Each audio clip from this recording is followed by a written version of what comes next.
Bien, el tema que vamos a ver hoy es pérdidas de potencia. Vamos a comenzar con este gráfico base. ¿Okay? Lo que son las pérdidas de potencia tienen que ver bastante con lo que son las potencias, como bien lo dice su nombre, con lo que son las potencias incidente y reflejada, ¿está bien? Entonces, lo que vamos a tener va a ser, por el lado de la entrada, vamos a tener dos potencias. En la entrada se va a medir dos potencias, se va a medir una potencia I1, que es la potencia incidente 1 de entrada, y la potencia reflejada 1 en la entrada. Vamos a hacer lo propio con la salida, tomando muestras. En la salida vamos a medir dos potencias, potencia incidente y potencia reflejada.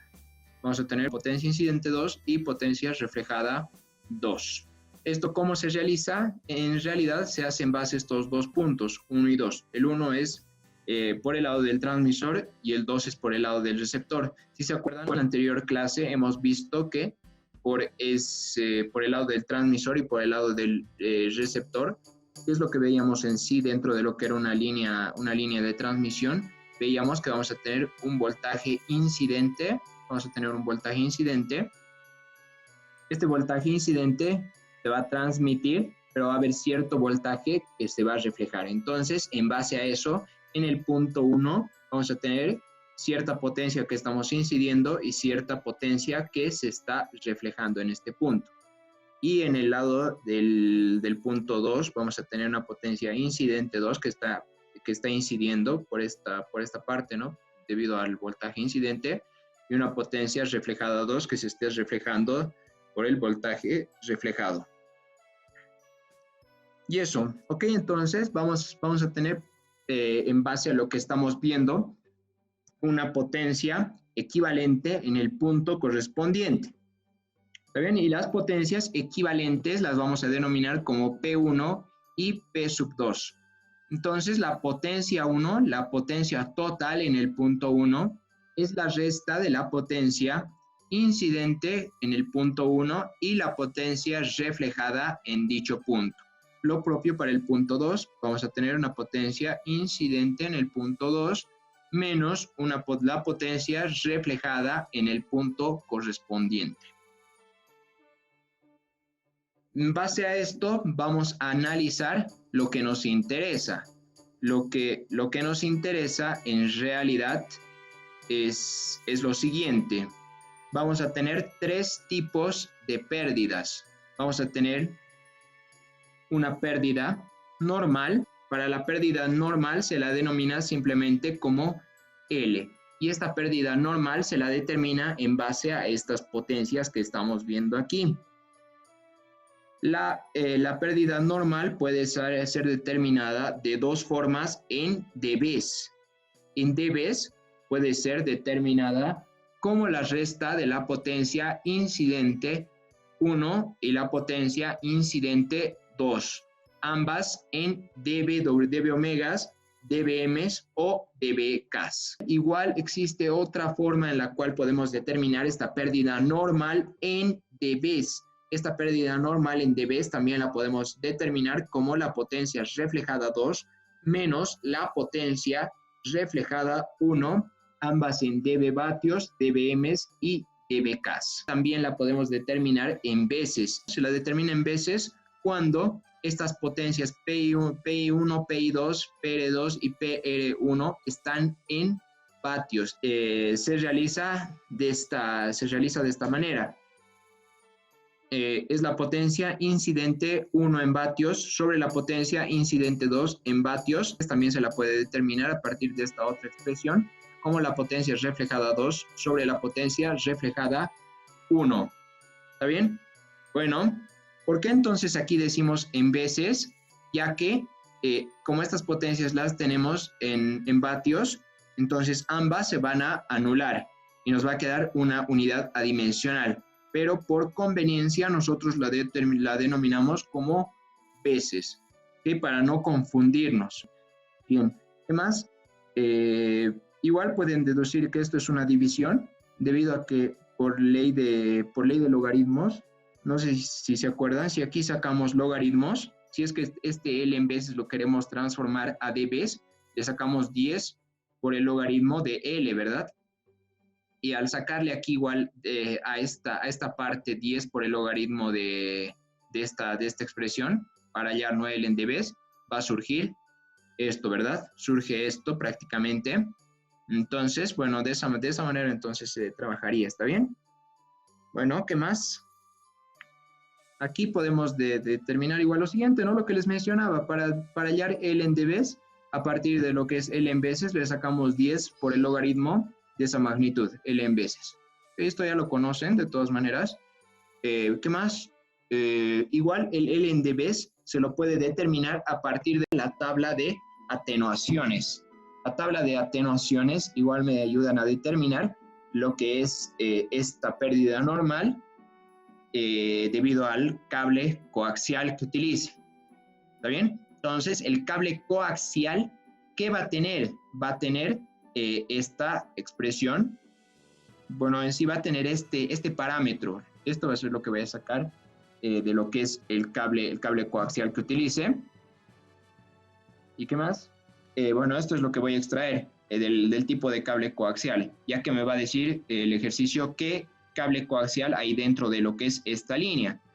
Si se dan cuenta, en la tabla de atenuaciones, lo que tengo en la tabla de atenuaciones en sí depende de lo que es la frecuencia, ¿está bien? Aquí tenemos varios tipos de cables coaxiales que en sí me determinan lo que es la atenuación por longitud prácticamente. Estas tablas son para eso, me determinan la atenuación por longitud.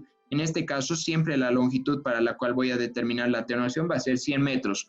O sea, por ejemplo, para este primer caso que estoy diciendo, para el cable .750 MC, bueno, en este caso estoy hallando para lo que es una atenuación a 68 grados Fahrenheit, o sea, 20 grados centígrados, que es una temperatura promedio en La Paz.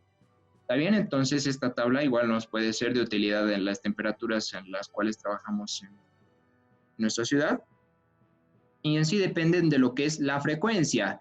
Por ejemplo, aquí tengo una frecuencia de 5 MHz. Para una frecuencia de 5 MHz voy a tener una atenuación de 0.33 dB por cada 100 metros. De esa forma es como se lee. Vamos a hacer un ejercicio más. Para una frecuencia, por ejemplo, de 175 MHz, voy a tener una atenuación de 1.97 dB por cada 100 metros. Entonces, de esa manera se lo determina. De esa manera es como trabajo lo que es esta tabla. Usualmente, en lo que está en la presentación, van a ver que es para estos cables RG11, RG6 y RG59. Que esos son los cables que son más comunes dentro de lo que es una línea de transmisión. Lo que les mencionaba, ¿verdad? Tenemos entonces este dato que lo extraemos de lo que es esas tablas, se lo denomina, como factor de atenuación, ¿está bien? Eso es lo que hemos hallado de las tablas, se lo denomina como factor de atenuación. El ejercicio me va a dar cierta frecuencia, cierto tipo de cable, y entonces en base a esos datos, yo puedo hallar lo que es el factor de atenuación. Lo que veíamos, ¿no? Va a tener ese factor de atenuación un valor de X dB por cada 100 metros. Y el L va a ser mi longitud de la línea. La longitud de la línea va a estar en unidades, obviamente, de longitud, valga la redundancia. Y al tener unidades de longitud, por ejemplo, va a estar en metros. Metros con metros se van a anular. Y finalmente el L me va a dar en unidades de dB, tal cual. Entonces ahí se cumpliría el análisis dimensional, ¿no? Entonces, ¿cuál va a ser nuestra segunda pérdida? Nuestra segunda pérdida es la pérdida total. Y la pérdida total va a surgir de lo que hemos ido viendo hace un momento, y era esto, lo que eran las pérdidas nominales dentro de cada punto, ¿no? Dentro del punto 1 y dentro del punto 2, por el lado del transmisor, por el lado del receptor. Entonces, la pérdida total va a ser la resta de la potencia total en el punto 1 menos la potencia total en el punto 2, ambas en dB vatios, dBms o dBks. Bien, entonces a partir de eso también puedo ver lo que es la pérdida total en veces, cuando estas potencias P1 y P2 estén en unidades de vatios, en unidades de potencia. Simplemente se realiza la división para hallar esto en veces. ¿Cuántas veces va a ser P sub 1 mayor a P sub 2? ¿No? Entonces, de esa manera Es como se trabaja y finalmente vamos a tener lo que es la pérdida adicional. ¿Está bien? La pérdida adicional va a estar dada por la resta de la pérdida total en dBs menos la pérdida normal en dBs. Y por lo tanto, la pérdida adicional también va a estar en dBs. ¿Está bien? Entonces, de esa manera es como se trabaja prácticamente esta cuestión. Bien, vayamos viendo algunos parámetros. Hasta el momento solamente estamos viendo puras pérdidas, como determinar L, LT y LA. Pero a partir de esto, también se puede determinar otros factores. En sí, ¿qué es lo que vamos a tener? Esto lo que se lo denomina simplemente como un factor que está dado por la potencia reflejada sobre la potencia incidente. Aquí no estamos diciendo en qué punto. Entonces, vamos a generalizar. También para un punto, su factor en ese punto va a ser la potencia reflejada sobre la potencia incidente. ¿Ok? Entonces, este factor nos ayuda a ver cómo estamos trabajando las potencias dentro de un punto en específico.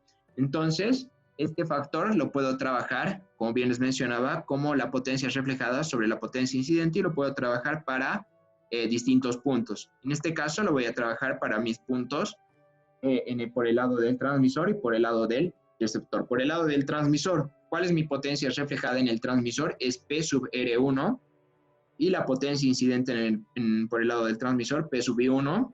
En R2, en el punto 2, ¿cuál es mi potencia reflejada? P sub R2 y mi potencia incidente es P sub I2. ¿Okay? Y aquí existe algo muy interesante, que es el coeficiente de reflexión de voltajes en la carga. Bueno, el coeficiente de reflexión de voltajes en la carga, en cuanto a su módulo, ¿ok? En cuanto a su módulo, lo puedo determinar a partir de lo que es el R2. Si se dan cuenta, este factor R2 es igual al coeficiente de reflexión de voltajes en la carga, o sea, al módulo, ¿no? Del coeficiente de reflexión de voltajes en la carga elevado al cuadrado. Entonces, si se dan cuenta, a partir del R2 también puedo determinar lo que es el coeficiente de reflexión, ya que este cuadrado puede pasar al otro lado como raíz, ¿no? Y a partir de eso ya puedo determinar lo que es el módulo del coeficiente de reflexión de voltajes en la carga. ¿Bien? Y a partir de eso, si es que tengo que el coeficiente de reflexión de voltajes en la carga en cuanto a su módulo, lo puedo determinar en base a lo que es el factor R2. También puedo determinar el ROE, ¿verdad?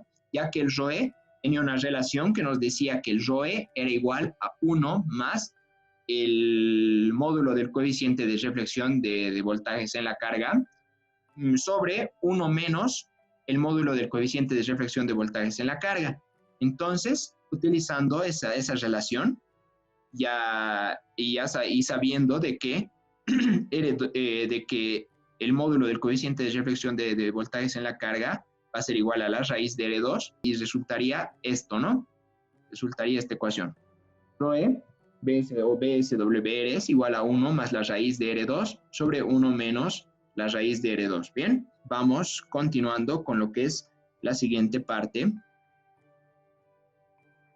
Tenemos lo siguiente.